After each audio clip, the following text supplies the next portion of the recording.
덕신교회에서 목회를 하고 있는 최광선 목사입니다. 그래서 제가 강사로 와달라고 말씀하실 때 저희 교회 장로님이시잖아요. 그래서 거절을 못하고 네 해놓고 생각하니까 부담이 꽤 됐습니다. 그래도 오늘 내일 여러분과 함께 하게 돼서 매우 기쁩니다. 제가 어떤 답을 여러분에게 제시하기보다 제가 씨름하고 있는 주제들을 함께 나누어 보고 싶습니다. 저로서는 지난 몇 년간 오래 품었던 주제이기는 합니다만 제가 부족한 것은 여러분께서 채워주시면 고맙겠습니다. 잠깐 기도하고 말씀 나누겠습니다. 하나님, 이곳에 주님의 귀한 애양원 세워주시고 하나님의 사랑과 하나님의 은혜를 이곳에서 퍼뜨리게 전하게 하여 주시니 고맙습니다. 오늘의 이르기까지 인도하신 하나님께 감사드립니다. 오늘 또한 우리 말씀 앞에서 새롭게 서고자 합니다. 우리에게 주어진 일들 잘 감당할 수 있도록 은총 허락하여 주시옵소서. 전하는 자의 부끄러움을 덮어주시고 주님 말씀하여 주시옵소서. 예수님 거룩하신 이름으로 기도드립니다. 아멘.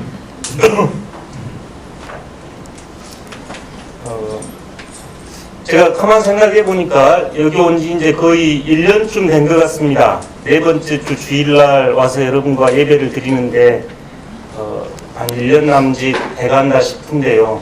가만 생각해 보니 오늘 나누게 될 이야기가 그 1년을 전체 종합하는 그런 이야기가 될 수 있겠다 싶습니다. 그래서 아마 어떤 부분은 여러분이 들으셨고 또 어떤 부분은 더해지겠다 싶은 부분입니다.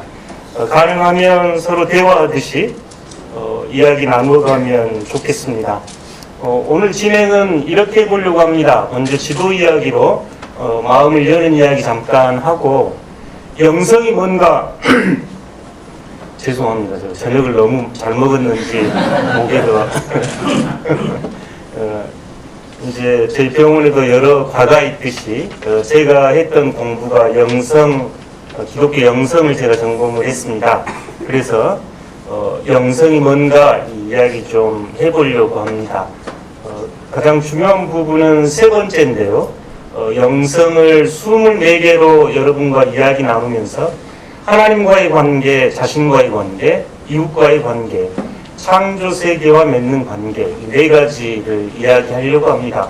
혹시 오늘 세 가지만 이야기가 되면 내일 네 번째 이야기부터 내일 이야기로 넘어가도록 하겠습니다. 또 결론 지어보려고 합니다.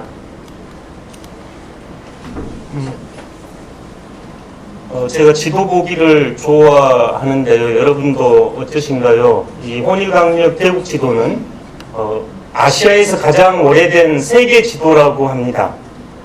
아시아에서 가장 오래된 세계 지도인데요. 원본은 일본에가 물론 있습니다. 1402년이면 혹시 어떤 때인 줄 여러분 아실까요? 우리 어른들은 최수종이 태종으로 나올 때고 젊으신 분들은 유아인이가 태종으로 나오던 그 시절입니다. 조선이 1392년에 건국이 되고 10년 지난 다음에 이 지도를 만들었습니다. 이 지도를 만든 디렉터가 좌의정, 우의정이었다고 그래요. 그러니까 지금도 지도는 국가 기밀 사항들이 많이 있습니다. 단순하게 군대뿐만 아니고 지도는 굉장히 소중한 정보들을 많이 가지고 있어서 이 당시는 더 그랬답니다. 근데 이 조선이 건국이 되고 세계를 이해하고 바라보는 툴로 이 지도를 지금 제작한 겁니다. 그러니까 그 당시에 어떤 집약되어 있는, 집대성되어 있는 과학기술이 들어가 있었겠지요. 여기가 어디 같으신가요? 예, 훌륭하십니다. 중국. 여기는 어디 같으셔요? 한국. 예, 전 세계 가장 가운데 있는 차이나, 중국, 한국. 여기는 어디 같으셔요? 일본, 그 다음에 이제 인도 차이나에 대한 정보가 좀 있었던 것 같습니다. 그 다음에 사우디아라비아에 대한 정보가 좀 있었고, 아프리카에 대한 정보가 조금 있었던 것 같고, 유럽에 대한 정보는 별로 없고, 지금 아메리카나 북극, 남극에 대한 정보는 없었을 때입니다. 지금 우리가 보니까 이 지도가 이상하게 보일지 몰라도 이 시대 사람들에게는 가장 중요한 지도였습니다. 몇 년 전에 명랑이 굉장히 유행할 때 그해 추석에 그 최수종 씨가 이순신으로 나온 드라마를 한번 하더만요. 그때 보니까 그 일본에서 한반도를 침입하기 위해서 포르투갈 군사, 그러니까 군인들을 교육하는 그 스승이죠. 지도를 펴놓고 있는 장면이 나왔는데 그 다음에 보겠습니다만 이 지도를 보고 있는 사람은 일본이 중국을 침략한다고 할 때 도저히 받아들여지지가 않겠죠. 이 조그만 나라가 어떻게 한국이나 중국을 침략할 수 있었겠나? 안 됐겠죠. 불과 200년 지난 다음입니다. 1602년이면 불과 200년 지난 다음인데 이 사이 100년 사이에 어떤 일이 있었냐면 1492년에 콜럼부스가 흔히 말하는 신대륙 발견이 있었죠. 그 이후에 지금 100년 지났습니다. 그 임진왜란 나오는 명랑에 나오는 일본의 그 군사가 쓰고 있는 지도가 이 지도를 펼치더라고요. 드라마에서. 그러니 이 지도를 펼치고 보면 일본이 큽니다. 한국은 이제 보이지도 않고 중국도 작습니다. 훨씬 큰 나라들이 지금 있는 거죠. 지금 이때 이미 일본에는 이 유럽에서 왔던 상인들 지금 들어와 있었죠. 그러니 이 사람들이 이 세계 지도를 보고 조선을 침략하고 중국을 침략할 수 있다고 마음을 먹은 것은 어렵지 않았습니다. 불과 200년 지난 사이에. 물론 이 만국전도도 유럽에서 선교사들이 들어와가지고 그렸던 지도입니다. 유럽에 대한 정보를 가지고 있었고 이제 아메리카 신대륙에 대한 정보, 남극과 북극에 대한 정보를 이미 가지고 있었죠. 불과 200년. 이때 우리 할아버지들은 이 지도를 보면서 일본이 침략할 걸 대비를 못했죠. 이건 이제 여러분이 그 학교 다니실 때 많이 보셨던 지도입니다. 집에 가면 하나씩 붙어 있지요. 메르카토르 도법으로 그랬답니다. 이 지도의 가장 큰 문제점은 뭔가요? 북극이 굉장히 큽니다. 실제로 이제 적도 지역이 작아지고 극지방이 커지는 문제인데 여러분 생각 속에 아프리카는 어느 정도 한가요? 이 지도로만 보면 아프리카가 지금 여기요 캐나다보다 작죠. 여러분 생각에 아프리카는 큰 대륙인가요? 작은 대륙인가요? 큰 대륙인가요? 저희가 학교 다닐 때 봤던 지도는 지금 이 지도입니다. 이건 이제 보스턴 그러니까 미국의 북동부에 이쪽 하버드 이쪽 있는 대학가에서 그쪽이 보스턴 디스트릭트인데 이쪽에서 지금 몇 년 전부터 공식적으로 사용하는 세계 지도인데 피터스 월드맵이라고 하는 지도입니다. 요 세 개를 네 구역으로 나눠가지고 실제 면적에 가장 가깝게 담으려고 만든 지도입니다. 왜냐면 지구가 동그라하니까 그걸 펴버리면 아까 메르카토르 도법은 그냥 쫙 펴버렸고 이것은 네 구역으로 나눠가지고 실제 면적에 가장 가깝게 지도를 그려낸 겁니다. 굉장히 아프리카가 크죠. 요 북미가 다 들어오고 유럽이 들어오고 중국이 들어와도 아프리카가 더 큽니다. 아프리카가 이렇게 어마어마하게 큰 나라거든요. 근데 우리 생각에 아프리카는 늘 작습니다. 아까 그 메르카토르 그 지도를 보기도 했고 늘 그 유럽의 식민지라고 생각을 했고 착취당했던 땅이었기에 아프리카는 늘 작다고 생각을 하고 있는데 이 지도를 보고 있었기 때문이죠. 이것은 맥아터라고 하는 호주인이 그린 지도인데 실제로 호주나 남아공이나 라틴 아메리카에 가면 이 지도를 실제로 쓰는 나라들이 있습니다. 맥아터라고 하는 학생에게 선생님이 수업 시간에 숙제를 내줬는데 세계지도 그려오셔야 하니까 내가 아따라고 한 학생이 이렇게 그려왔습니다. 물론 학점을 아주 안 좋게 받았습니다. 그리고 10년 뒤에 이분이 자신의 이름으로 이 지도를 그려가지고 엄청나게 팔린 지도입니다. 호주 입장에서 보면 위에 이렇게 큰 덩어리 올려놓고 있으면 굉장히 무겁겠죠. 우주에서 보면 위아래가 어디가 있겠습니까? 우리가 정할 때 노스가 북쪽이 위쪽이라고 우리가 그냥 관념적으로 이렇게 정했지, 실제로 지구나 우주 안에서는 위아래는 우리가 정한 거였죠. 호주인들이 보기에는 호주가 이렇게 그려놓으니까 한가운데 있고 얼마나 좋아요. 눈에 딱 띄지 않아요? 이거보다 훨씬 낫죠. 호주 여기 있는 것보다. 지난 몇 년 전에 우리 해양수산부에서도 이 지도를 배경으로 해가지고 한반도가 이제 이렇게 해양으로 뻗쳐나가야 한다 하면서 이 지도를 뒤에 걸고 프레젠테이션을 하기도 했습니다. 맥 아트라고 한 학생이 이 지도를 그렸을 때 선생님에게 혼났지요. 제가 지금 한 10분 정도 지도 이야기를 쭉 이렇게 했는데 왜 제가 지도 이야기를 한다고 생각하신가요? 서로 이야기 한번 해줘 보시죠. 옆에 분한테. 아니면 지도를 보시면서 어떤 생각하셨어요?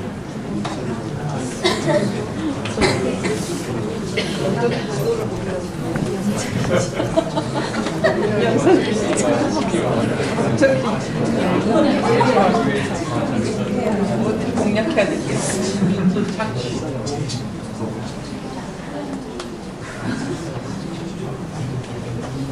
우선 이제 여러 가지 이유가 있습니다만 하나는 조금 더 이제 지구적인 의식을 가지면 좋겠다 이런 차원도 좀 있고, 신앙도 이 지도가 변한다고 해서 지구가 변했던 건 아니죠.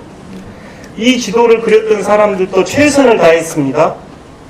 이 지도를 그렸던 사람들도 최선을 다했어요. 그런데 우리가 이 지도를 알고 있는데 이 지도가 옳다고 우기기 시작하면 어떤 일이 벌어진가요? 만약 이 지도를 우리가 보고 지금 실제로 우리가 알죠. 세계가 이렇게 돼 있는 줄. 이 당시에는 지금 아메리카가 없잖아요. 의식이 없는 세계죠. 이 세계를 살고 있는데 여전히 이 지도가 유효하다고 믿고 살면 어떤 일이 발생한가요?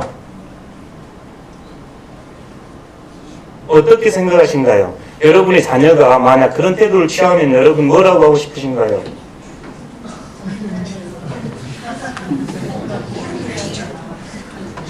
여전히 이 지도를 믿고 신뢰하고 산다면, 제가 캐나다에서 10년을 살다 왔는데 캐나다에서 왔어요 그러면 거짓말 치지 마라 그러겠죠.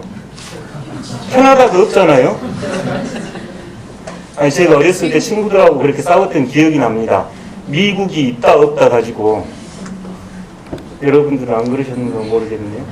이 지도만 가지고 있으면 아메리카 이야기는 우리의 의식 안으로 들어올 수 없죠.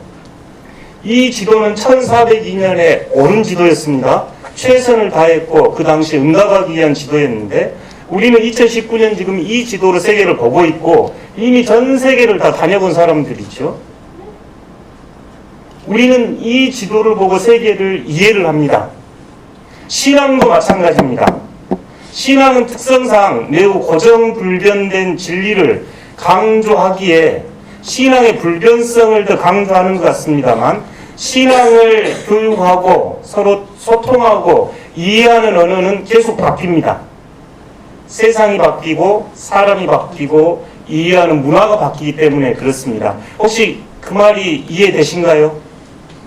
1402년의 신앙은 그 당시에 신앙인들이 최선을 다해서 응답했던 노력이었습니다. 예를 들어 우리 같으면 1517년의 종교개혁은 굉장히 소중했고 그들이 가지고 있었던 신앙은 우리에게 이 지도와 같은 매우 중요한 역할을 했습니다.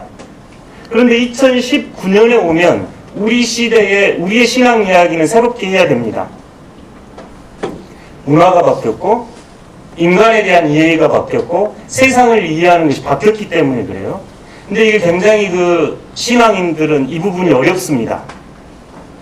마치 초등학교 때 배웠던, 주일학교 때 배웠던 그 신앙을 전부라고 생각하는 경우가 꽤 많습니다.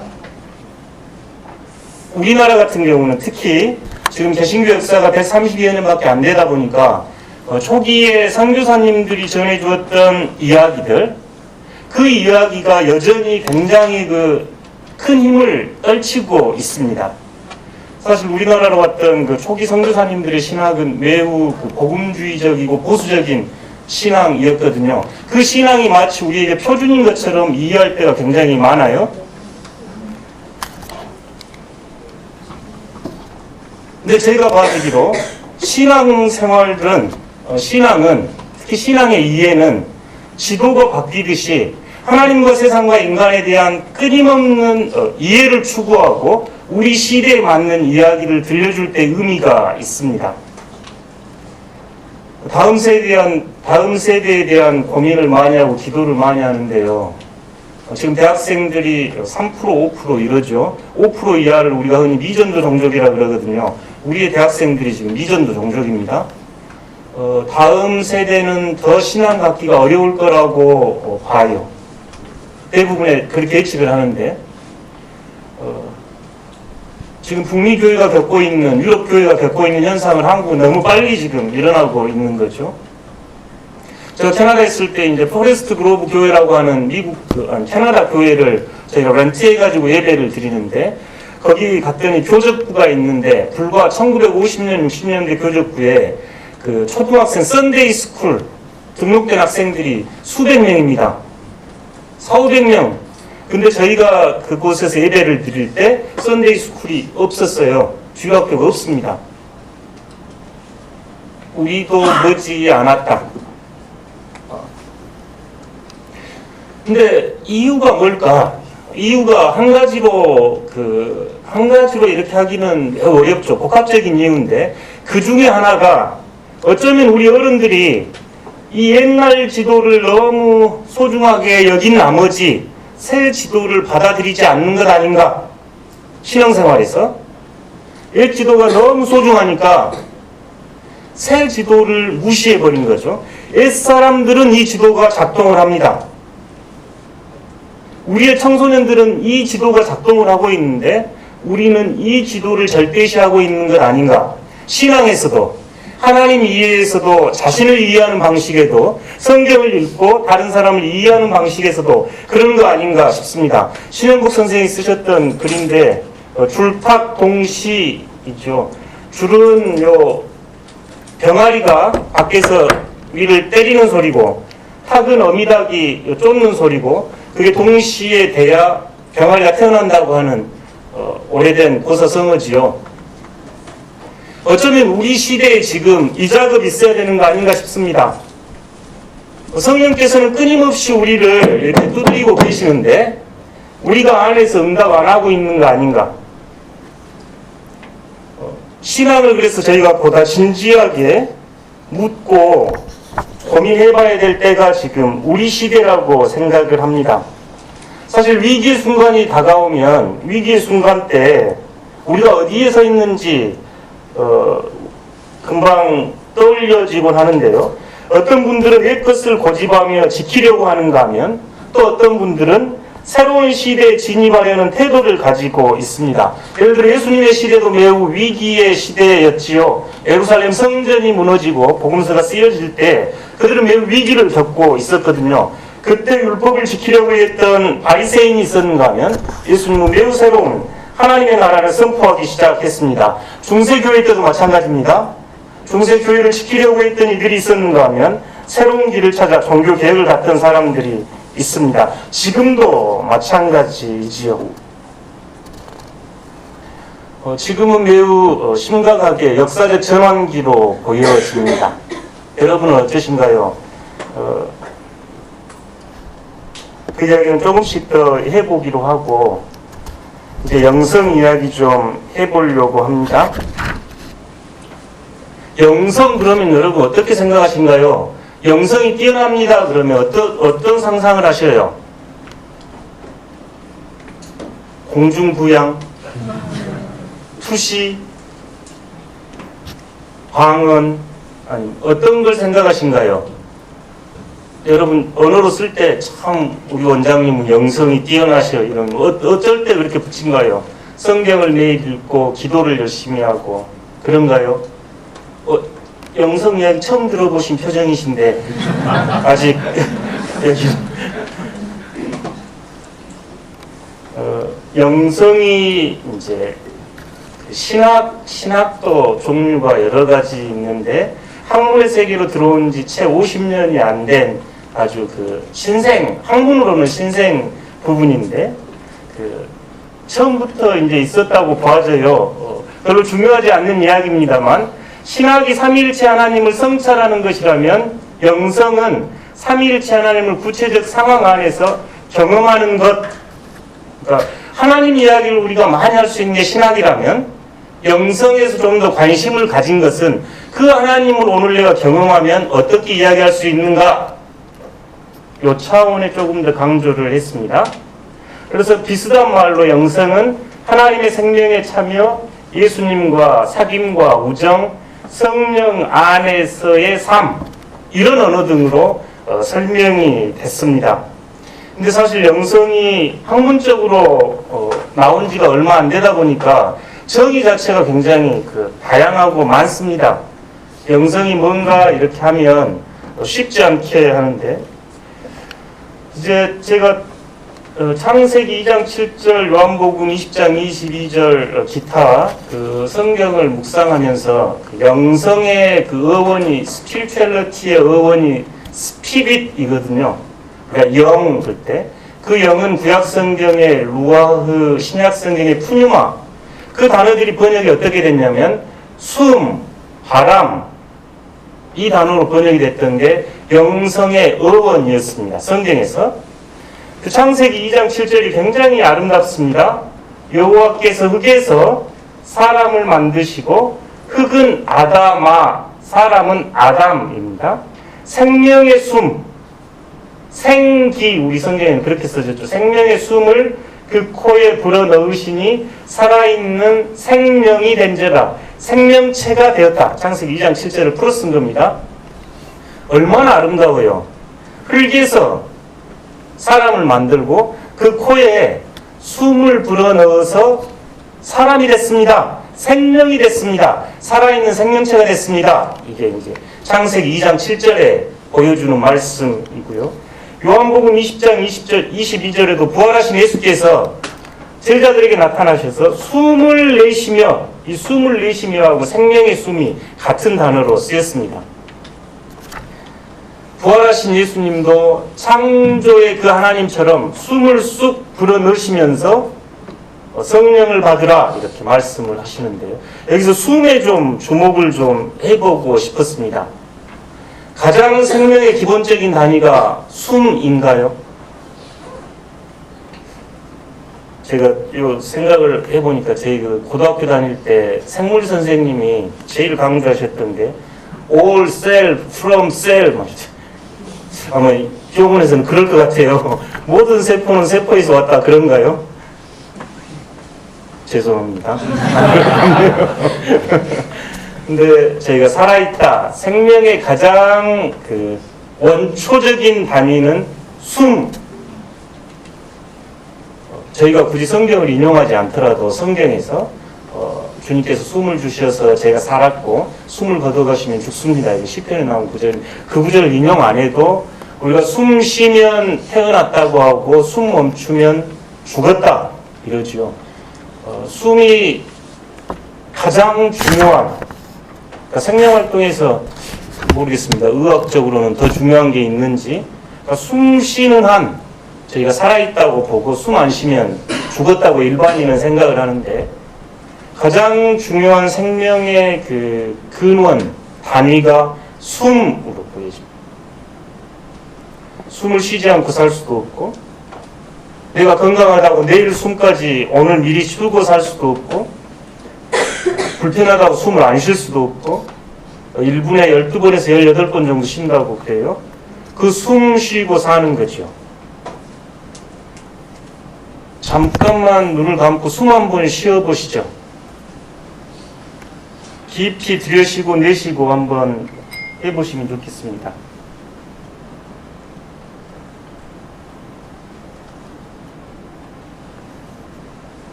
들숨은 굉장히 빠르고 가볍고 날렵니다. 내뱉은 숨은 무겁고 느리지요.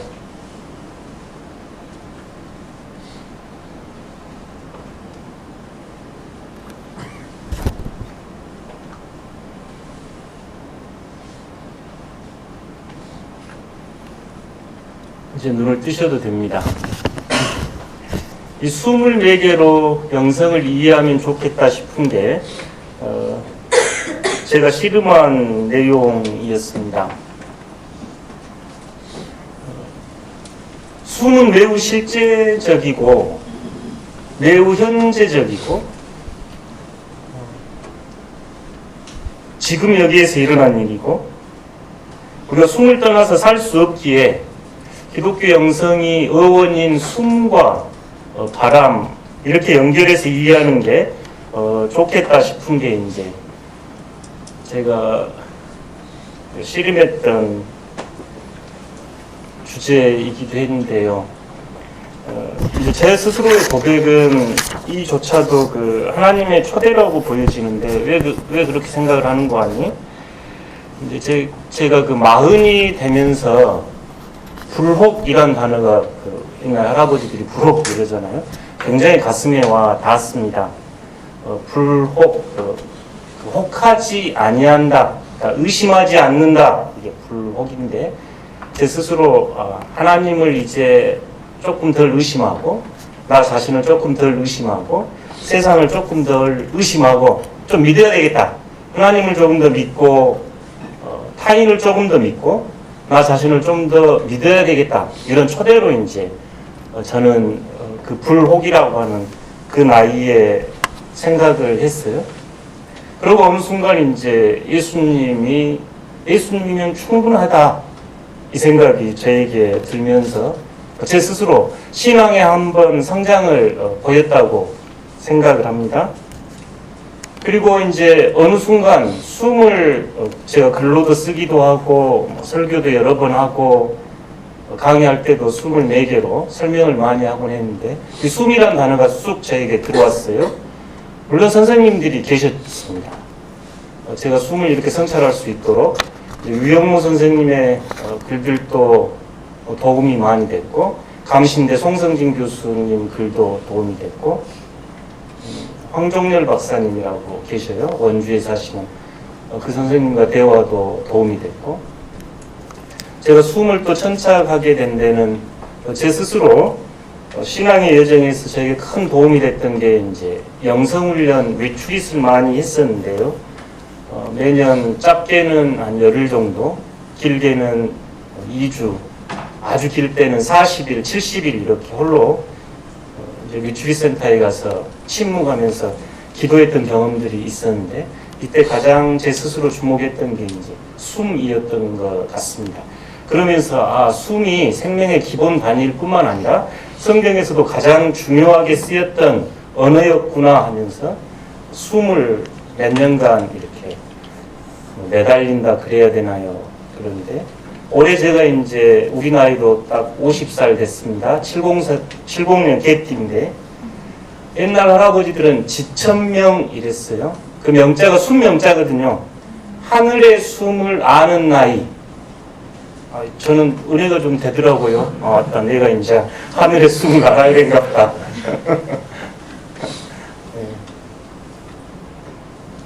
하늘의 숨을 알 때 하나님의 숨을 이해하기 시작해야 되는 나이인가 보다. 이해는 못하는데 기분은 좋아졌습니다. 숨 이야기를 이렇게 좀 해보면 제가 그 예배 드리러 와서도 이야기 한번 했었잖아요. 숨을 가만 생각해 보면 창세기 2장 7절과 요한복음 20장 22절에서는 창조주 하나님의 숨이었고 부활하신 주님의 숨이었죠. 옛날에는 성령 하나님 자체를 숨으로 번역하기도 했습니다. 그러니까 삼위일체적인 의미가 굉장히 강했죠. 우리가 숨을 쉰다. 아주 기본적으로 신앙인들에게 하나님의 숨을 쉬고 있는 겁니다. 첫 창조에 아담이 첫 숨 쉬었듯이 우리도 매번 이 첫 숨입니다. 두 번째 숨을 쉰 사람은 없죠. 매 순간이 첫 숨, 그렇죠? 아담의 숨과 우리의 숨이 다 같은 숨입니다. 한 숨 다 쉬고 있는 거죠.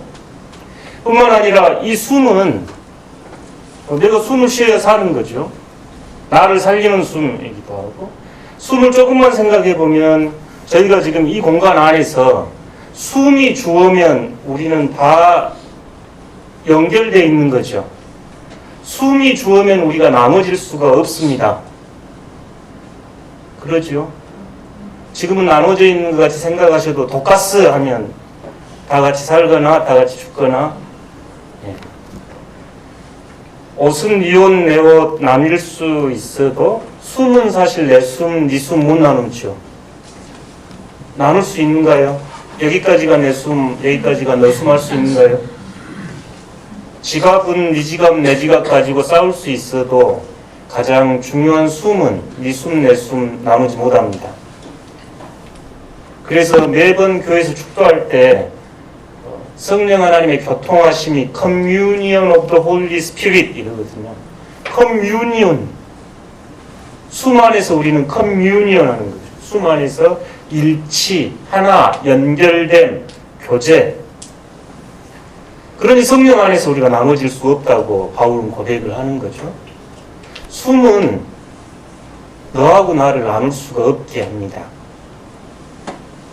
우리가 생각으로는, 관념적인 생각으로는 너 나를 구분할 수 있어도 이 숨은 너 숨 내 숨 못 나누는 거죠.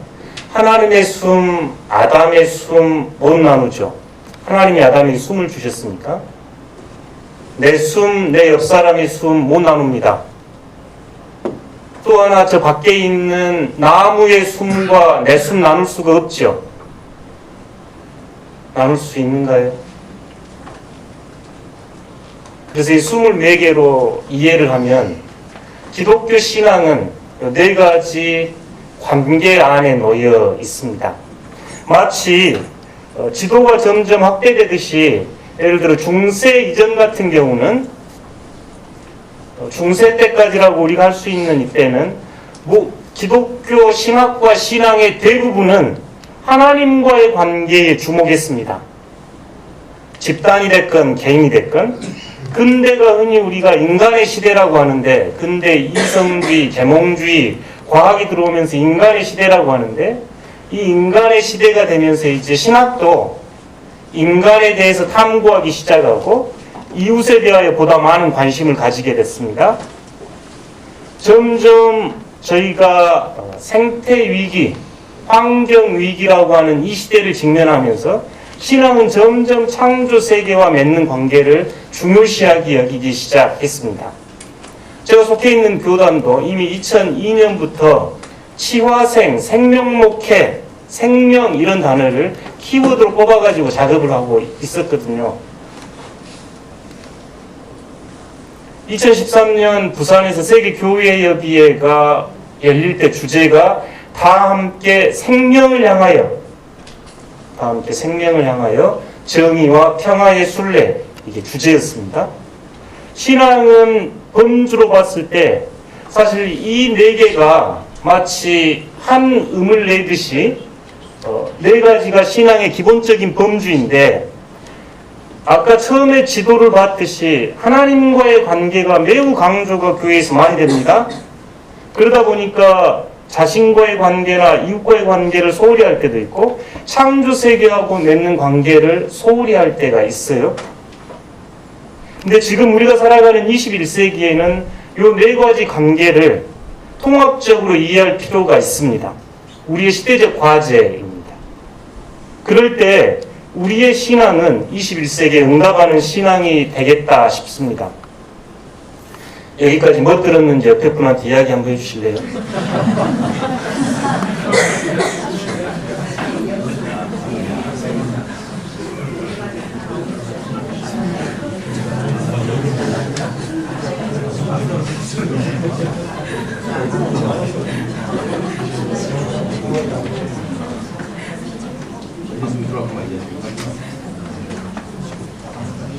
여러분 대단한 능력을 가지셨네요. 저 한 20분 떠든 것 같은데 20초에 다 이야기해줘 버리시네요.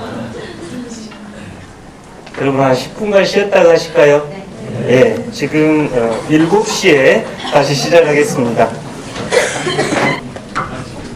하나님 이제 신앙이 4가지 관계인데 저희가 하나님과의 관계부터 이야기를 해보면 제가 이게 삼위일체 성화라고 하는 이콘인데요. 이콘은 저희 우리 개신교에서는 잘 익숙하지 않은 거죠. 우리가 동방교회라고 하는 러시아 정교회나 그리스 정교회의 유산입니다. 성화 이렇게 하고 이콘 이러는데 이콘이 처음에 그려졌던 건 매우 실용적인 이유 때문에 그랬습니다. 종교개혁 당시만 해도 글을 아는 사람들이 굉장히 소수였어요. 그러니까 실제로 이제 이 중세 때나 초대 기독교에서 저 유년부나 유치부 학생들 복음을 가르칠 때 그림 그리고 연극하듯이 그 당시에 그림을 그려서 설명하는 게 굉장히 좋은 방법이었죠. 책 자체가 비쌌고 글을 아는 사람들이 없었으니까요. 이제 크렘린궁에 갔더니 거기에 전시해 놓은 성경책이 있는데 중세 때 만들어진 성 한 책값이었답니다. 성경책 한 권이 성 한 책값. 그러니까 얼마나 그 당시에는 성경이 귀했겠어요. 그러다 보니 성당에 가면 이제 그림들을 많이 그려놓고 신앙 교육을 시켰는데 이 그림은 1402년경 아까 우리가 홍일강력 대국지도 그렸던 그 시절에 그린 그림입니다. 성경의 배경은 창세기 18장. 지금 아브라함이 세 천사를 대접하는 장면이고 19장에는 소돔과 고모라 사건이 있습니다. 이 세 천사가 지금 그곳에 가고 있을 때 아브라함이 대접하는 장면이에요. 근데 여기를 이제 성경을 연구하신 분들은 세 천사가 오는데 아브라함이 요 세 천사를 부를 때 호칭이 주님하고 단수를 씁니다. 그래서 이제 삼위일체 흔적이 있다 이래요. 그 모습을 그려낸 겁니다. 창세기 18장은 소돔과 고모라로 향하는 이 세 천사들을 대접하는 아브라함 이야기, 다가올 그 어떤 위험, 재난, 그 어떤 기근, 그 고통 앞에 지금 아브라함이 세 천사를 대접하고 있는 거죠. 역사적으로는 이 그러니까 1402년이면 15세기 초입니다만 13세기, 14세기에 유럽을 가장 힘들게 했던 것은 흑사병이었습니다. 1347년에 발발한 흑사병은 유럽 인구를 3분의 1로 줄여버렸습니다. 그 당시 7,500만의 유럽 인구가 5천만이 되거든요. 그 3분의 1이면 꽤 많이 죽은 겁니다. 내일은 한 줄이 안 오시는 거거든요. 네. 얼마나 그 정신적 스트레스가 많았겠어요. 성직자들은 약 50-60%. 왜냐면 성직자들은 장례가 있으면 가서 장례를 해줬잖아요. 성직자들은 더 많이 죽고 피레네 지방 같은 경우는 약 60%, 2줄 정도가 사라져버려요. 굉장한 그 서구 지성사에 큰 영향을 미친 사건입니다. 불과 2-3년 사이에 많은 이들이 흑사병으로 죽었고, 다른 사건 하나는 몽골 징기스칸의 그 자녀들이 무슨 한국, 내 한국 이렇게 해가지고 뭐 그런 스토리 있죠. 그때입니다. 유럽이 징기스칸의 말발굽 아래 있었던 전쟁과 질병, 가난과 기근, 이게 지금 유럽을 휘몰아쳤고 러시아도 마찬가지였습니다. 이때 러시아에서 가장 사랑받았던 성인이 세르기에이 성인인데요. 지금도 러시아 모스크바에 가면 동방정교의 신학교 수도원 이름이 세르게이 신학교입니다. 그러니까 그만큼 추앙받는 러시아에서 추앙받는 성인이에요. 고아와 가부들, 가난한 이들을 보살폈던 성인이었습니다. 세르게이 성인이 돌아가셨을 때 이 그림을 안드레이 류블로프가 헌정한 거예요. 그 성인의 삶을 기리면서 역사적으로도 매우 고통스러운 현장에 있었고 성경 사건에서도 소돔과 고모라의 직면에 있을 때 그 모습을 그린 겁니다. 이 성화 이름이 성삼위일체 하나님. 저희가 교회에서 성부, 성자, 성령 하나님 이야기 많이 하잖아요. 그 이야기 좀 해보려고 그래요, 지금. 그냥 우리가 신앙의 이 척추, 백본이라고 하는데, 이 삼위일체 신앙을. 그래서 매번 사도신경에도 지금 이 삼위일체가 신앙 고백의 핵심이죠. 그러니까 기독교 신앙 고백의 핵심이 삼위일체 하나님이고, 제가 속해 있는 대한예수교 장로의 총회 헌법에도 그리스도인은 삼위일체 하나님에 대한 신앙을 고백하는 사람들이다 이렇게 써져 있어요. 그러니까 그리스도인이 누구예요? 이렇게 물으면 저희 총회는 삼위일체 하나님을 믿는 사람들입니다. 삼위일체가 이제 신앙에서 굉장히 중요한데 사실 교회에서나 이 삼위일체를 설명을 많이 하지는 잘 안 하죠. 그래도 이 그림 정도로 이해하시면 저는 충분하다 싶어서 삼위일체 하나님이면 성부, 성자, 성령인데 여러분 보시기에 이 세 분이 좀 닮으셨는가요? 닮으셨죠? 각자 요 지팡이를 한 개씩 들고 계시고 세 분이 공통으로 가지고 계신 색깔은 어떤 색깔인가요? 파란색. 세 분이 남성의 모습인가요? 여성의 모습입니다. 아주 혁명적인 그림이에요. 지금도 남자 신학자들이 하나님을 남성으로 이야기하면 막 신경질을 푹푹 내거든요. 근데 1402년에 삼위일체 하나님을 그리면서 여성으로 그렸어요. 그러니까 하나님은 사실 남성도 여성도 넘어가 계신 분이죠. 이콘이라고 하는 이 성화는 모든 성경에서 쿼테이션이 있습니다. 그러니까 어떤 걸 그리든 요분들은 성경을 다 댈 수 있어요. 우리들이 오늘 밤에 할 일은 아닙니다만 세 분이 지금 비슷해서 삼위시구나. 근데 이분들이 하나시구나. 이게 기독교 신앙의 백본이라고 이야기를 했는데 어떤 분이 성부 같으신가요? 왜 가운데 같으신가요? 약간 높은 곳에 있죠. 중앙이 좀 중요하고 높은 자리. 또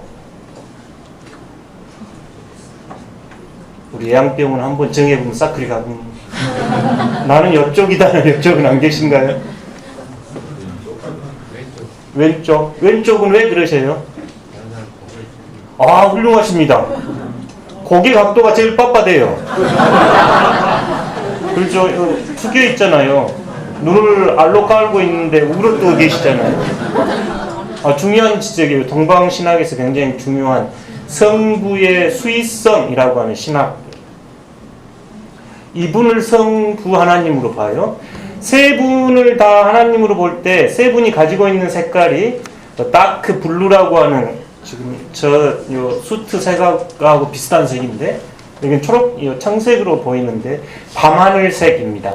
하나님에 대한 정의가 굉장히 많은데 그래도 가장 우리가 함께 나눌 수 있는 정의가 궁극적 신비. 그 신비를 색으로 표현할 때 이 푸른색으로 표현합니다. 이 푸른색은 밤하늘색이에요. 밤하늘 보신 분은 깜깜하다고 이야기 안 합니다. 아주 짙은 청색, 다크 블루라고 그래요. 이분을 주로 성부 하나님으로 보는데 그의 손에는 정의의 지팡이를 다 지금 들고 계셔요. 성부 하나님의 가장 큰 특징은 왕으로서의 권위를 가진 황금색을 가지고 있으면서 가장 하나님 스스로를 안 드러내요. invisible God 이렇게 이야기합니다. 보이지 않는 하나님, 성부 하나님의 특징이에요. 그러니까 우리가 성자 하나님이 오셔서, 성자 예수님이 오셔서 우리가 아버지를 보았다 이렇게 표현을 하는데, 성부 하나님은 당신을 드러내시지 않는 분, 모든 것의 바탕이 되어주시는 분. 그 뒤에 지금 이게 뭔가요? 집, 훌륭합니다. 그리스어로 오이코스라고 하는, 이 오이코스의 어원에서 나온 단어들이 이카나미, 우리가 경제 그러잖아요. 경제는 매우 신앙의 문제입니다.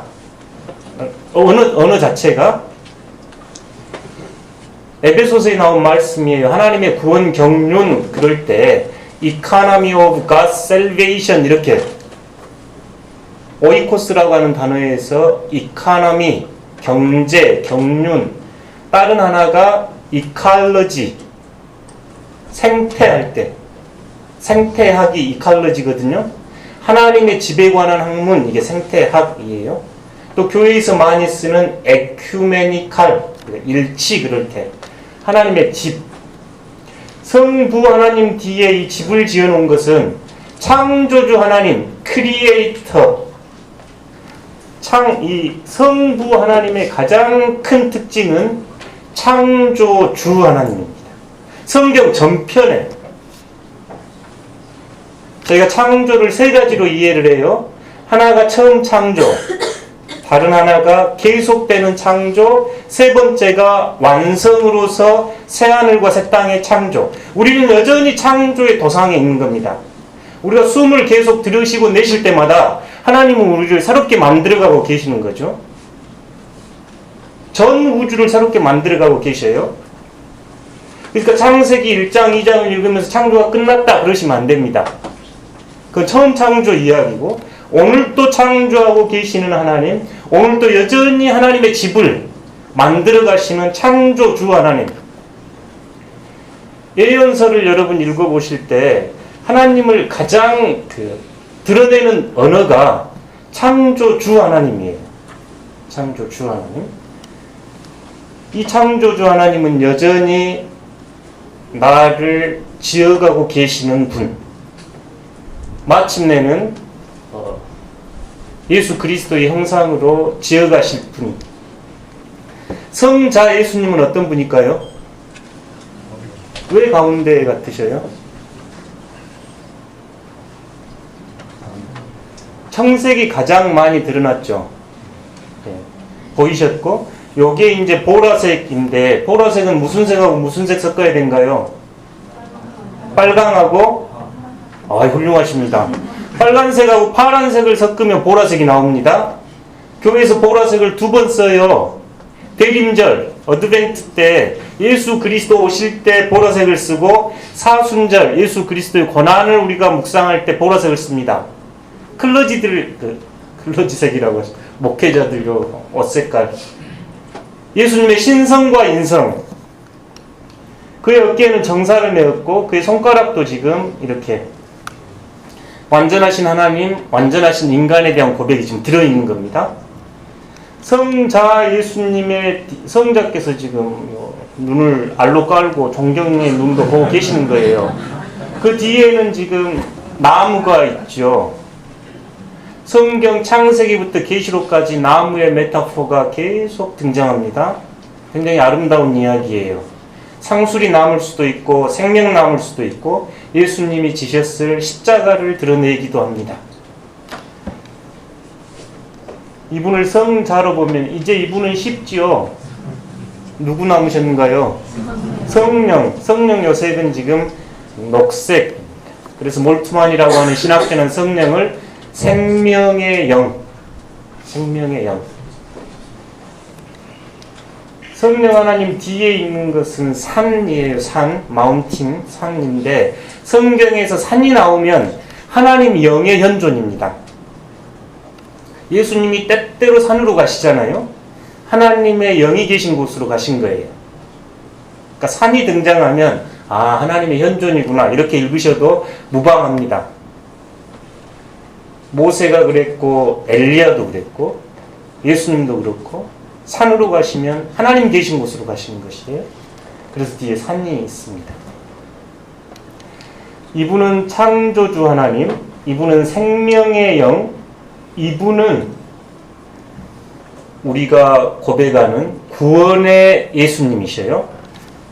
가만 봐보시면 요게 지금 뭔가요? 잔이잖아요. 성만찬 하는 거예요. 그러니까 종교개혁 이전에는 예배다 그러면 성만찬이 있어야 됩니다.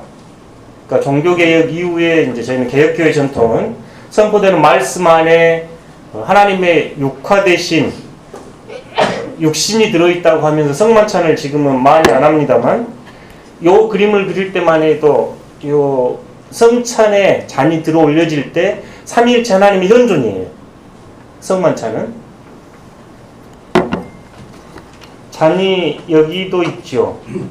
가만 보면 요 테이블 자체가 잔이에요. 더 크게는 성부 하나님과 성령 하나님 안에 성자께서 잔으로 들어가 계셔요. 구원의 신비가 그래서 들어있습니다.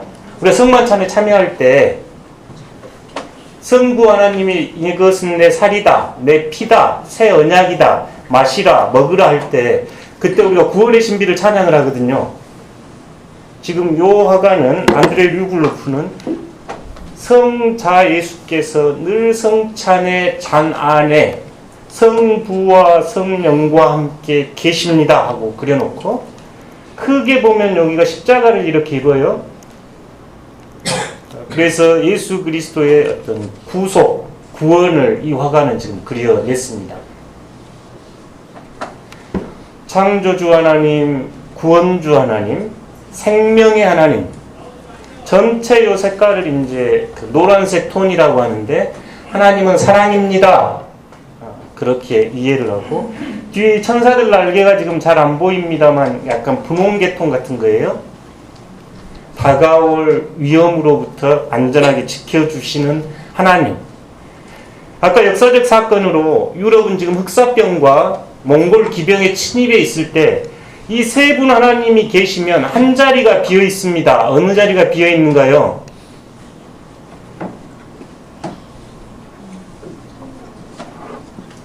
제일로 앞에가 비었죠. 여기가 비었죠. 여기가 누구 자리인가요? 여기가 누구 자리예요? 내 자리. 예, 고맙습니다. 예, 내 자리 그러셔야 됩니다.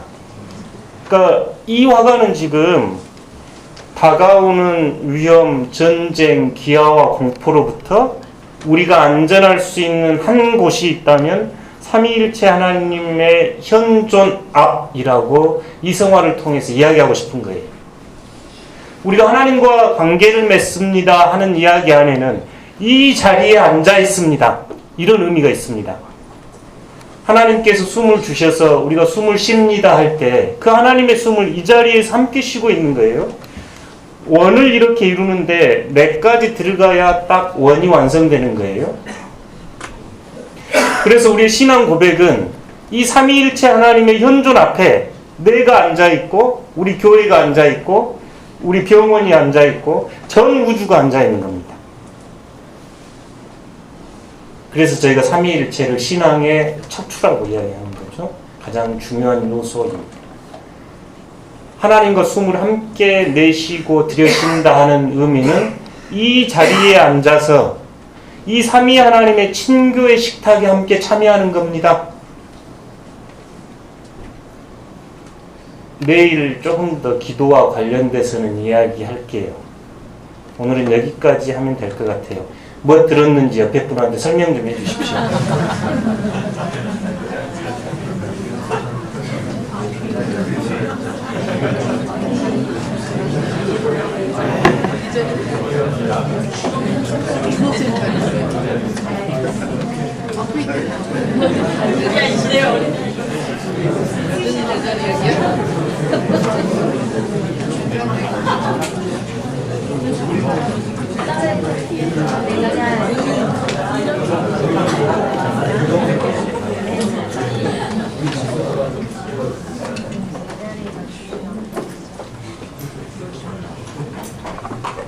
저희가 늘 하나님이 우리와 함께 계셔요, 하나님의 숨을 쉽니다 이래도 굉장히 어렵지요. 하나님이 함께 계십니다 이 이야기가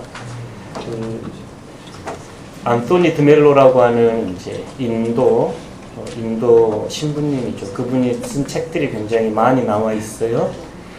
그분의 책 안에 보면 소금 인형 이야기가 나옵니다. 아마 인도에 있었던 이야기를 실어 놓으신 것 같아요. 그래서 나중에 이제 안치환 씨가 노래도 부르는 바다의 깊이를 알기 위해 바다로 들어간 소금 인형처럼. 여러분 잘 안 하신 것 같아요. 소금 인형이라고 하는 이 주인공이 내가 누군가 찾기 위해서 뭐 산을 넘고 강을 건너고 마침내 바다에 와가지고 자기가 누군지 묻습니다. 그때 바다가 나에게 들어와 보라고 합니다. 근데 소금 인형이 바다로 들어가니까 자신이 녹아버리잖아요. 마지막 그 한 알이 녹을 때 내가 이제 누군지 알 것 같아. 그런 이야기가 소금 인형 노래입니다. 당신의 깊이를 알기 위해 안치환 씨가 불렀던. 우리가 이런 이미지를 가질 수 있을까요? 내가 누군지를 찾고 있을 때 바다가 하나님이면 내가 하나님 안으로 들어갔을 때 내가 누군지 알 수 있어요. 안토니 드멜로가 이제 이야기를 통해 들려주고 싶었던 이야기였어요. 하나님과 우리가 하나님의 숨을 우리가 쉬고 있다면 우리가 하나님과 나누어질 수 없다. 굉장히 믿기 어려워요. 매일 새 숨을 쉬면서도 늘 하나님이 따로 계시고 마치 저 하늘에 계시고 아니면 우리가 죽음 뒤에나 함께 있을 하나님처럼 우리가 생각을 할 수 있는데 실제는 우리가 숨 쉬는 모든 순간마다 하나님은 우리와 함께 현존하신다. 이게 신앙 고백입니다. 숨을 가만히 들여쉬고 내쉴 때 내 숨 내가 쉰다고 생각하실지 모르겠으나 신앙 고백적으로 숨을 쉬면 하나님의 숨을 쉬고 있는 거죠. 하나님의 숨을 쉬고 있으니 여러분들 얼마나 성스럽습니까? 우리가 가진 외적인 것, 드러난 것을 넘어서 본질적으로 우리는 하나님의 숨을 쉬고 있는 아주 고결하고 존엄한 존재들이죠. 하나님의 형상을 지녔고 바울은 여러분께서 그리스도의 형상을 이루기까지 해산에 수고를 하노라 이렇게 이야기를 골로새서에 합니다. 이 소금 인형이 바다에 들어가서 내가 누군지 알았다고 하는 마지막 이야기처럼 우리들이 하나님 안에 있을 때 누군지 알 수 있습니다. 이게 신앙의 가르침입니다. 하나님과 깊은 사귐을 위해서 침묵을 제안해 보고 싶은데요. 여기까지만 하겠습니다. 이제 두 번째, 자신과의 관계. 영성이 출현하게 된 배경 중에 하나가 현대 심리학이었습니다. 심리학은 과학에 속하는 거였죠. 과학적으로 이제 인간의 내면과 어떤 영혼들을 설명해 가려고 할 때 기독교 영성이 이에 응대해서 대답해 보는 것이 영성 쪽이었는데요. 만약 내가 하나님을 알고 싶으면 먼저 너 자신에 대하여 알도록 하라. 이바그리우스 폰티쿠스가 했던 이야기인데 하나님 누군지 알고 싶으신가요? 그러면 여러분이 너가 누군지 알도록 노력하십시오. 이렇게 이야기했던 구절입니다. 매우 동전의 양면입니다. 하나님을 이해하는 방식은 나를 이해하는 방식과 대동소이하고 다른 사람을 대하는 태도하고 비슷합니다. 그러니까 옆 사람을 대하는 태도를 가만히 보면 그분은 자신을 어떻게 대하고 하나님을 어떻게 대하는지 저희가 짐작할 수 있어요. 저에게 늘 저의 가장 바닥은 저에 대한 불신, 다른 이들에 대한 불신, 하나님에 대한 불신입니다. 제가 그것을 알아차리면 내가 바닥 쳤구나 하고 알아차려지는 순간이에요. 내 스스로를 불신하고 있을 때 저는 하나님을 신뢰하지 않습니다. 나와 함께 일하는 동료들을 신뢰하지를 않아요. 하나님을 믿는 것, 나 자신을 믿는 것, 옆에 함께 일하는 동료들을 믿는 것, 다 평행선들 같은 겁니다. 그 하나님을 잘 믿는다고 말로 할 수 있습니다만 옆에 계신 동료들을 믿지 않는 것은 심각한 패스천을 남길 수 있어요. 자신과의 관계는 요새 그 통합 이야기로 많이 할 수 있는데 이 그림은 여러분 많이 보셨을 겁니다. 복음서에서 나오는 아주 아름다운 이야기지요. 어떤 신학자는 엠마오 가는 제자들 그거 한 장 나는 갖겠다 그랬답니다만 만약 저에게 복음서 중에 한 장만 가지면 뭐 가질래? 그러면 저는 두 번 생각 안 하고 누가복음 15장 갖겠습니다. 그 정도로 좋아하는데요. 누가복음 15장의 잃어버린 자 비유가 양 100마리, 양 한 마리, 그 다음에 드라크마 이야기, 그 다음에 두 아들과 아버지 이야기 나오는 이 그림은 많이 보셨지요? 렘브란트가 그린 그림인데요. 오늘 저녁에 사실 여러분 이 그림만 보고 가도 성공한 겁니다. 이거 보러 가려면 저기 모스크바 그 빼제르부르크까지 가야 되거든요. 거기까지 가야 3분도 못 보고 지나갑니다. 사람이 많아가지고.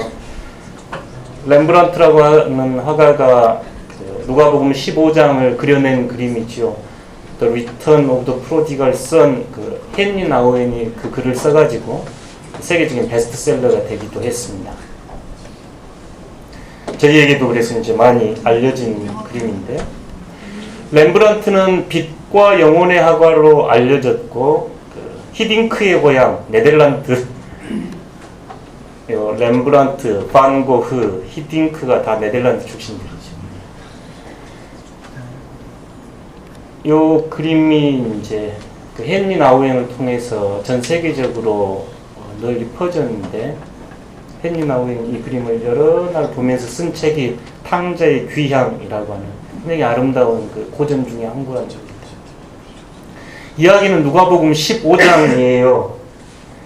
한 아버지에게 두 아들이 있었는데 둘째 아들이 아버지에게 재산을 요구해서 멀리 가서 허랑방탕하고 다 써버린 다음에 아이고 이제 배고파 죽겠네, 집에 가서 이제 종로로 돼야 되겠다고 하고 왔을 때 아버지께서 환대하고, 그 다음에 이제 큰아들이 밖에서 일을 하고 돌아와서 집에서 풍악 소리가 나니까 이거 뭔 소린고 하고 하면서 지금 우두커니 서 있는데, 성경에 보면 이 큰아들이 굉장히 화가 나 있습니다. 언어가요. 화가 나가지고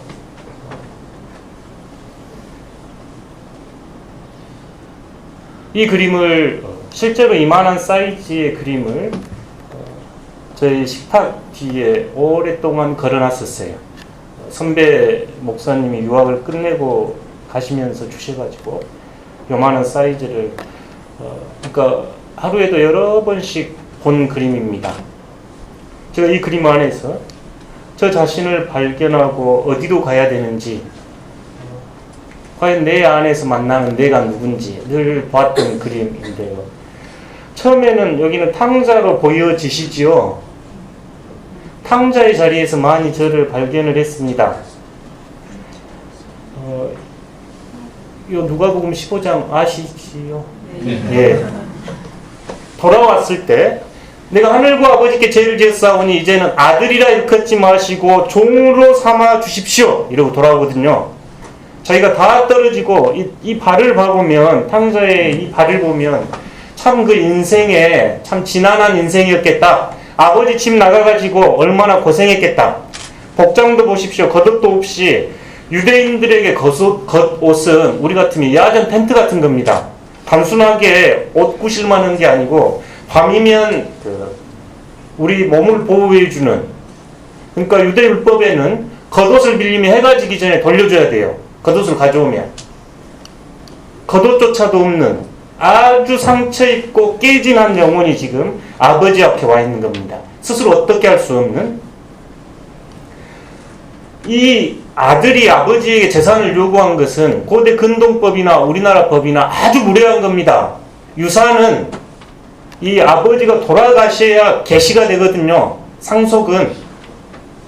근데 아버지가 살아계실 때 내 재산 주세요 한 것은 아버지는 나에게 죽은 사람, 그러니 나한테 돌아올 거, 그 당시 법 같으면 3분의 1, 큰아들이 3분의 1을 가졌다고 합니다. 돈 좀 주세요 정도가 아니고 당신은 나에게 쓸모없는 사람, 당신은 나에게 죽은 사람, 취급하고 떠나간 겁니다. 그렇게 떠나갔으니 얼마나 금이 환영하고 싶었겠어요. 근데 이 모습으로 지금 돌아와 있습니다. 아직도 거리가 먼데 아버지께서 나가서 그를 지금 안고 계시는 거죠. 옷을 입히고 가락지를 끼우고 송아지를 잡고 잔치를 베풉니다. 이렇다가 다시 하던 아들을 찾는 그 아버지의 기쁨이 풍악을 울리고 잔치를 지금 벌어지고 있을 때 밖에서 일하고 왔던 큰아들이 집에 안 들어오고 종에게 묻습니다. 도대체 뭔 일이냐 할 때 지금 당신의 동생이 돌아와가지고 이래요 할 때 성경을 가만 보시면 이 아버지가 큰아들을 데리러 나옵니다. 그때 이 큰아들이 아버지에게 매우 화를 내요. 큰아들이 뭐라고 이야기하냐면 성경에 보면 나는 한 번도 당신의 명령을 어긴 적이 없고 종처럼 일했는데 염소 새끼 한 마리 주지 않더니 모든 재산 창기에 빠져 허랑방탕하게 써버린 이 둘째가 오니 잔치를 벌인다고요? 한 번도 당신의 명령을 어긴 적이 없고 종처럼 일했고 작은 아들은 멀리 떠난 거리만큼이나 큰아들도 아버지로부터 멀리 떠나가 있습니다. 내가 집에 가서 종 노릇 해야 되겠다 하고 오잖아요. 요 큰아들은 나는 종처럼 일했습니다. 한 번도 당신의 명령을 어긴 적이 없는데 당신은 한 번도 염소 새끼 한 마리 안 주셨어요. 그 안에는 원통과 분노와 경쟁심이 가득합니다. 어느 순간 보니까 이 큰아들 같은 모습이 제 모습으로 이제 보여지기 시작해요. 실제로 이제 결혼도 하고 교회에서 목사도 되고 이러면서 이 큰아들처럼 우두커니 돌아오는 동생을 내 동생이라고 이야기하지도 않습니다. 당신의 아들이 돌아왔으니 이렇게 표현해요. 작은 아들은 굉장한 수치심이 지금 가득합니다. 내가 하늘과 아버지께 죄를 지었사오니 아들이라 이를 걷지 마시고 종으로 삼아주십시오. 이 안에는 부끄러워 죽겠네. 죽어볼 정도로 부끄러운 거죠. 우리 안에 있는 깊은 수치심들을 만납니다. 이 큰아들 안에서는 우리 안에 있는 깊은 분노를 만나요. 큰아들 이야기를 가만히 읽어보면 작은 아들이 나갈 때 큰아들도 나가고 싶었습니다. 창기를 고발한 건 작은 아들이 아닌 큰아들이거든요. 큰아들은 두려워서 못 나갔어요. 사실은 신앙에서 이 큰아들들이 더 위험합니다. 작은 아들은 본인이 죄인이라고 생각하거든요. 큰아들은 본인이 죄인인지도 몰라요. 한 번도 명령을 어긴 적도 없고 종처럼 열심히 성실하게 일했으니 자신은 의로운 거죠. 바리새인들이 이 모습 발견했을 겁니다. 아니면 어쩌면 요새 같으면 교회 안에서 저희 목회자들이나 교회 리더십들의 모습이죠.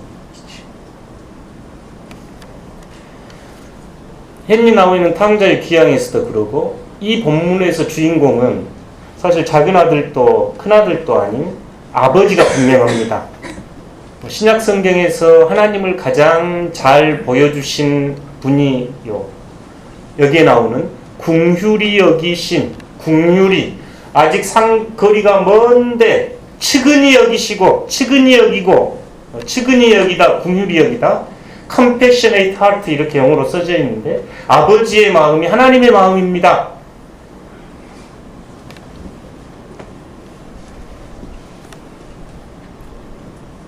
헨리 나우에는 그 책에서 여러분들이 작은 아들이든 큰 아들이든 이제 아버지가 되셔야 합니다. 이렇게 초대를 합니다.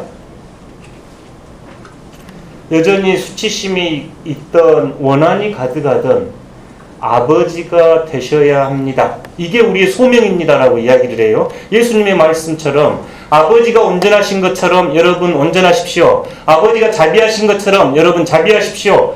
우리의 목표는 아버지, 어머니입니다. 영적 여정에서 우리의 참 모습은 이 하나님 아버지 안에서 발견이 되는데요. 그의 양손을 헨리도 그렇게 설명하지, 어머니의 부드러운 손과 아버지의 굳건한 손이라고 이야기를 하는데, 제가 오랫동안 The Return of the Prodigal Son, 헨리 나우엔의 탕자의 귀향 이 책을 좋아했어요. 근데 요새 탕부 하나님 팀 켈러라고 하는 그 미국 뉴욕에서 목회하시는 팀 켈러, 요새 그 번역이 굉장히 많이 나옵니다. 가장 아마 인기 기독교 작가 중에 한 분인 것 같아요.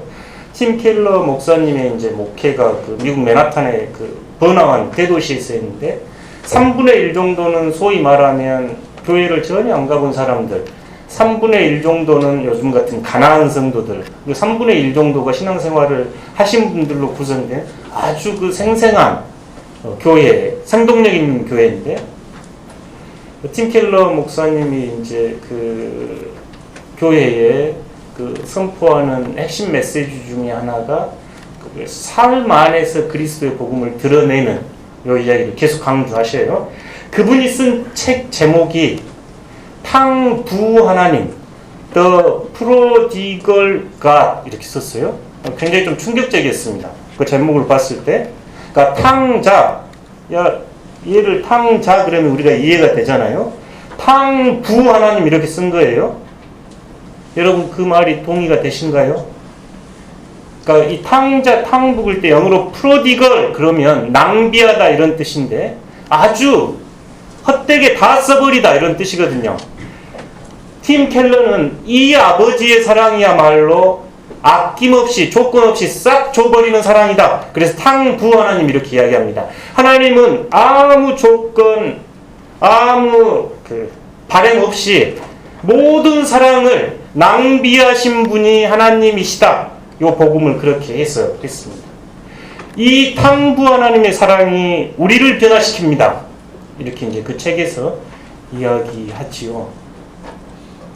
이 복음을 가만 들여다보고 있으면 우리가 어떻게 성장해 가야 하는지, 나의 참 모습이 어떤 모습인지 보여줍니다. 우리는 늘 작은 아들의 자리나 큰 아들의 자리에 있는 게 익숙한데, 이 복음은 우리로 하여금 아낌없는 조건 없는 사랑을 베풀어 주셨던 아버지처럼 돼가라는 초대가 들어 있습니다. 우리의 참모습입니다.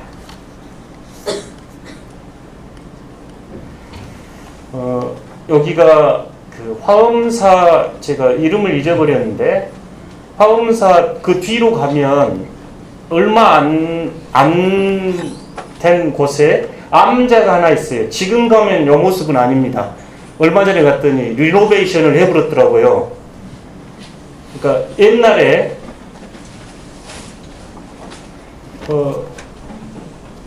이 나무 기둥을 제가 보고 굉장히 인상적이었어요. 일부러 이런 거 주워와도 어렵겠다 싶은 힌델트 바스라고 하는 그 한 건축가가 한 말 중에 직선에는 하나님이 계시지 않습니다. 그런 표현이 있어요. 사실 우리 지금 반듯반듯한 직선 안에 살죠. 나무를 가만 보면 옹이 지고 벼락 맞고 부서지고 굽어지고, 우리 인생도 그런 것 같다 싶습니다. 반드시 살고 싶었어요. 왜 탕자처럼 아니면 탕자형처럼 그렇게 살고 싶지 않았죠. 그런데 우리 인생 어느 순간 돌이켜보니 굽어지고 휘어지고 잘려지고 이게 우리 인생이었구나 싶었습니다. 그런데 이 암자를 지은 것처럼 하나님은 이렇게 상처받고 굽어진 나무를 썼구나. 이건 김제에 있는 어떤 그 사당이라고 그래요. 가만 보면요, 이런 나무 구하기도 어렵겠다. 이렇게 막 반듯한 게 하나도 없어요. 저희가 학교에서 이제 자주 갔던 그 장성 한마음 공동체의 남상도 목사님이 지었던 강당입니다. 굉장히 커요. 여기 그 200~300명은 좋게 앉아서 행사를 할 수 있는. 여기도 나무 한번 봐보세요. 남상도 목사님이 딸이 한 명 있었는데 딸과 함께 춤을 이렇게. 어느 순간 보니까 우리 인생이 이렇게 구불구불해졌더만요. 우리의 잘못으로 인했던 아니면 우리 시대가 겪었던 아픔이든. 그런데 바울은 여러분은 템플 오브 더 홀리 스피릿, 성령 하나님이 거하시는 성전입니다. 그 사실을 왜 알지 못하십니까? 이렇게 우리 이야기하죠. 이렇게 구부러지고 상처 입고 모난 것 같은 내 안에 성령께서 당신의 전을 삼으시고 우리 안에 계시겠답니다. 이게 우리의 참 모습. 여전히 상처로 씨름하고 있고, 여전히 비틀비틀하고, 여전히 남들 의식하고 살면서 우리의 아름다움을 꼽히지 못하는 우리들 안에 성령 하나님께서 계셔서 우리의 참 모습은 하나님의 조건 없는 사랑을 받는 자, 하나님의 사랑받는 아들, 사랑받는 딸, 이게 우리에게 복음입니다. 세상은 끊임없이 너가 가지고 있는 게 뭐냐? 내가 하고 있는 일이 뭐냐? 다른 사람들의 평가가 중요하다 이럴 때 하나님은 그것 다 넘어서 본질적으로 여러분은 사랑받는 자, 기뻐 여기는 자, 목숨까지 다 줘도 안 아까운 소중한 자, 이게 우리가 믿는 기독교 신앙의 복음이죠. 여러분은 사랑받는 자입니다. 여러분은 하나님의 아낌없는 사랑을 받는 자입니다. 옆 사람한테 뭐 들었는지 이야기 한번 해주시죠.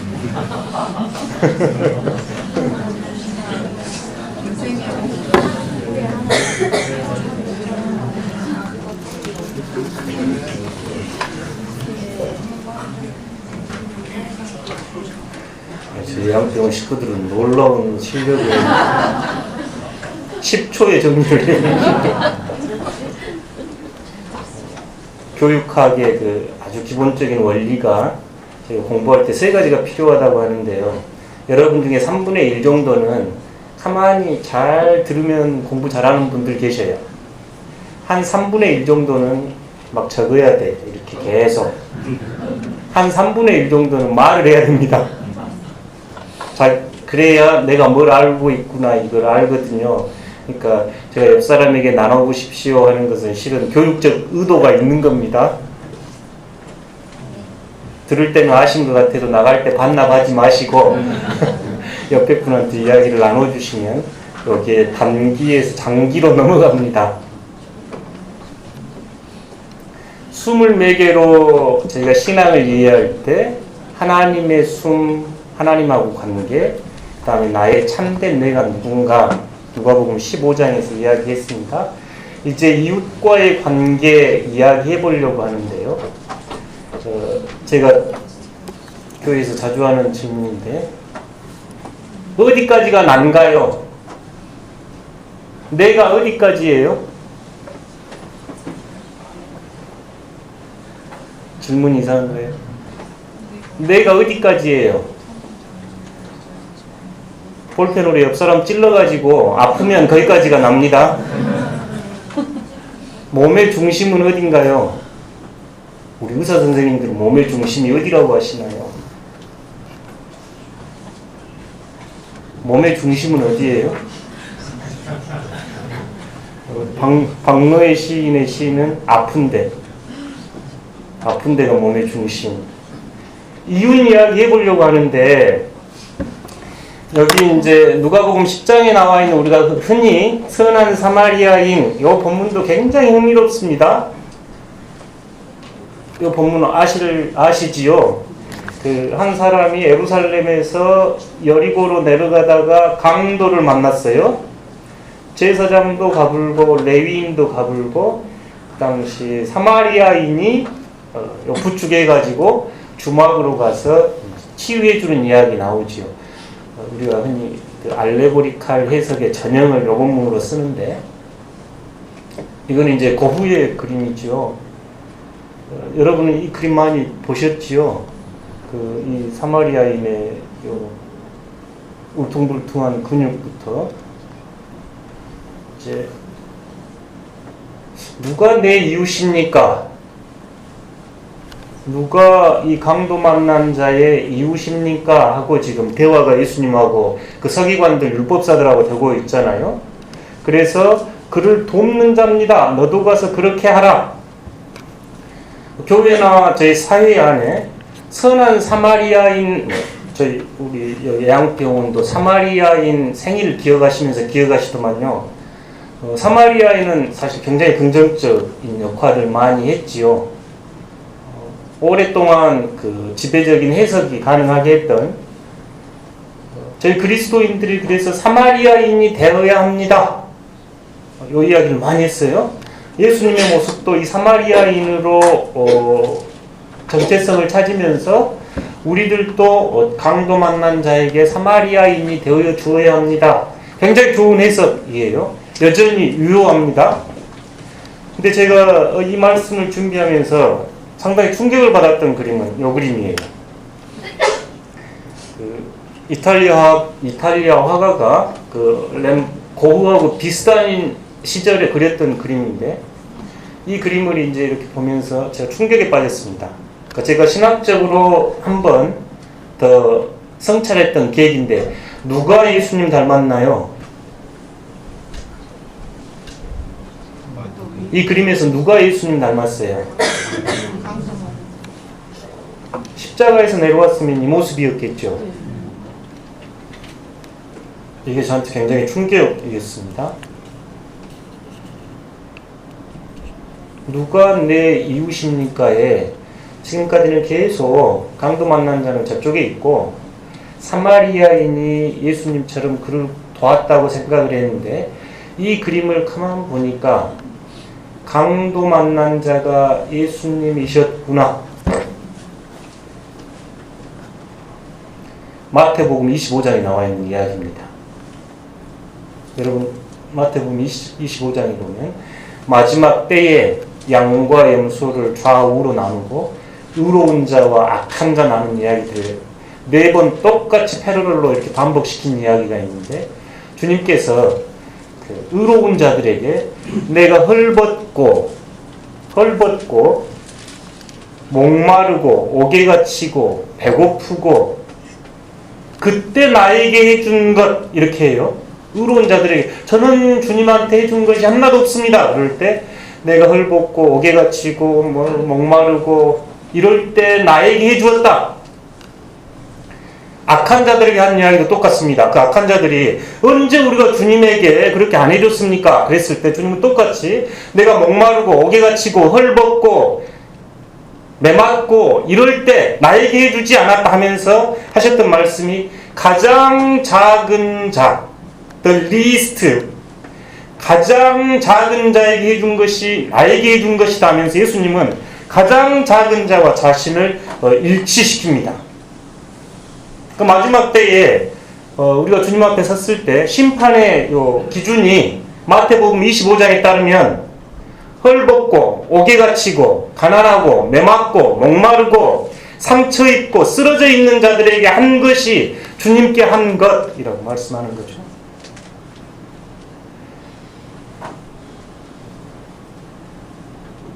이건 저한테 이제 꽤 충격적인, 저에게는 전환점이 됐어요. 여러분, 우리 주위에 예를 들어 감옥에 가 있는 누구 생각해 보셔요. 아니면 우리나라는 그렇게 그 길거리에서 노숙하, 순천에서는 노숙하고 이런 분 많이 안 계십니다만 서울만 가도 노숙 하시는 분들 많이 계시죠. 제가 있었던 토론토에도 노숙자들이 꽤 많으셨어요. 그분들 안에서 예수 그리스도를 보겠느냐 지금 요청하고 있는 겁니다. 그러니까 우리가 그러면 그 강도 만난 자를 돕는다 이런 개념은 아주 전복돼 버리는 거죠. 그리스도에게 대하는 겁니다. 특별히 어려운 거 압니다. 저도 어렵습니다만 최근에 이제 저희 교회 학교에 그 초등학생 하나가 교회 갔더니 친구들이 놀려서 안 나오겠다 이런 아이가 하나 있어요. 근데 그 아이를 이제 못 살게 하는 또 학생이 있을 거 아닙니까? 그 친구 그 사투리로 간푸다 그러는데 요즘 간푼 거 안 가요? 간파! 말도 안 그러고 어떻게 해야 돼요?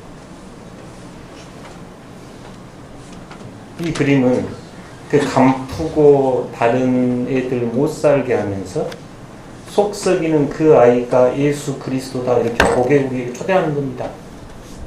사회에서 죄인이라고 손가락질 받는 사람 안에 그리스도가 계시다. 굉장히 어렵죠. 옷 잘 입고 반듯하게 오는 사람들 얼마나 저희가 잘해주기 쉬워요. 근데 허름하게 입고 냄새나고 교회로 들어올 때 우리가 받아들이기 어렵잖아요.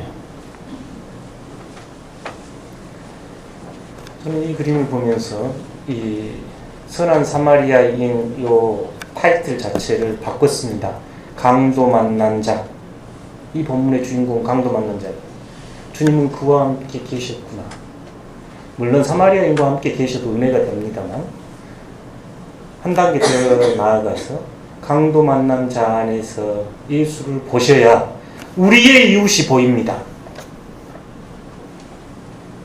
여전히 내 기준, 내 가치관, 내가 바라보는 세상의 틀 안에서 기준을 가지면 앞에 나와 있던 요 사람들처럼 거기까지가 자기 이웃이었죠. 예수님의 초대는 그거 아니었죠. 박노희 시인이 쓴 글인데요. 몸의 중심은 심장이 아니다. 몸이 아플 때 아픈 곳이 중심이 된다. 인간의 존엄성이 짓밟히는 곳, 이 순간 그곳이 세계의 중심이다. 여러분, 이웃이 어디까지인가요? 우리들이 제일 좋은 이웃은 생각도 비슷하고 교육도 비슷하게 받고 종교도 비슷하고 이러면 우리 이웃이라고 생각하고 삽니다. 근데 예수님이 우리를 이웃으로 초대하는 것은 훨씬 뛰어넘죠. 우리의 생각, 우리의 가치관, 우리의 문화.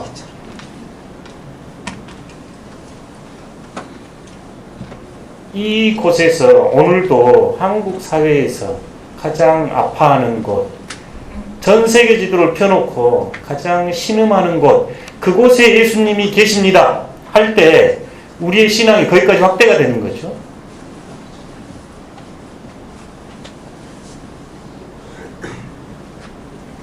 아프가니스탄이나 팔레스타인이나 근동에서 폭격에 의해 사람들이 죽어가고 있을 때 그 뉴스를 보면서 밥이 꾸역꾸역 잘 넘어가면 우리하고 상관없는 사람들입니다.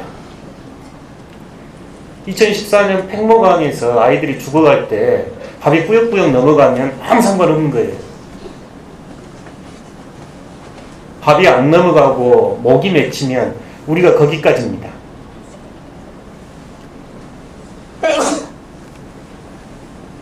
이웃은 거기까지예요. 우리의 마음이 가는 곳까지. 예수님은 가장 작은 자에게 해준 것이 나에게 해준 것이라고 오늘 초대하거든요. 교회의 중심도 가장 작은 자, 연약한 자가 되어야 되는 게 맞습니다. 우리 애양병원도 마찬가지일 거라고 생각해요. 우리 원장님이 이 병원의 중심이 아니라 가장 작은 자, 가장 자기 목소리 못 내는 자, 가장 아파하는 자, 그곳에서 주님이 함께 계십니다. 여러분들은 매일 저희 환자들, 환우들 대하시잖아요. 예수님은 그분들과 함께 오시는 거죠. 그러니까 여러분들 얼마나 행복해요. 매일 예수님을 맞아들이는 거니 얼마나 복된 삶입니까? 우리의 이웃은 거기까지거든요. 뭐 들었는지 마지막으로 한 번만 더 나눠주시겠어요?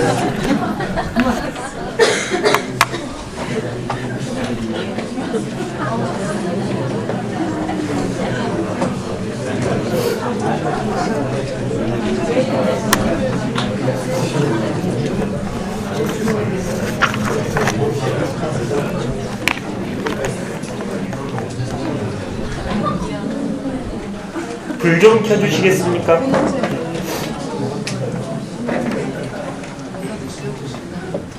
세미나라고 타이틀을 걸어놓으셔서 질문 받겠습니다.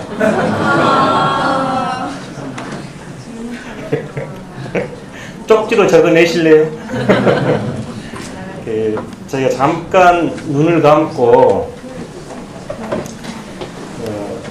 짧은 2시간 채 안 된 짧은 시간에 여러 가지 이야기를 나눴습니다. 여러분, 제일 가슴에 남는 이야기가 뭔가요? 어떤 그림, 어떤 복음, 어떤 이야기가 제일 가슴에 남습니까? 그거 한 가지만 한번 생각해 보십시오.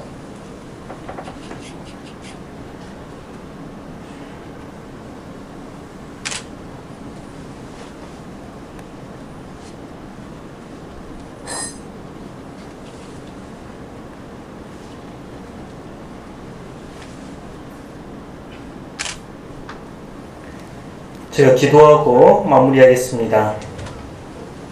하나님, 이 밤 함께 하셔서 저희들로 하여금 성삼일치 하나님을 바라보게 하시고 우리 깊은 중심에 계신 하나님을 바라보게 하시며 내 곁에 있는 이들 안에 계신 주님을 바라보게 하시니 고맙습니다. 저희들이 사랑으로 응답하는 삶 되도록 축복하여 주시옵소서. 이제 집으로 돌아가려 합니다. 돌아가는 발걸음 안전하게 지켜주시고 평안한 밤 허락하시며 내일은 부활의 첫 새벽처럼 기쁨과 환희에 가득한 새아침 맞이하도록 도와주시옵소서. 예수님 거룩하신 이름으로 기도드립니다. 아멘.